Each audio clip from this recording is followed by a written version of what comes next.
বৈশাখী ঝড়ে আমি তোমাকে চাই, আষাঢ়ের মেঘে আমি তোমাকে চাই, শ্রাবণে শ্রাবণে আমি তোমাকে চাই, অকাল বোধনে আমি তোমাকে চাই।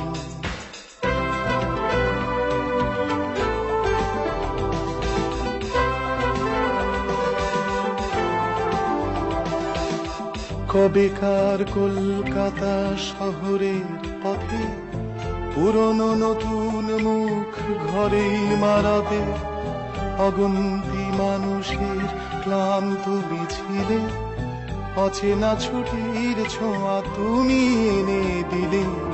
নাগরিক ক্লান্তিতে তোমাকে চাই, এক ফোঁটা শান্তিতে তোমাকে চাই, বহুদূর হেঁটে এসে তোমাকে চাই।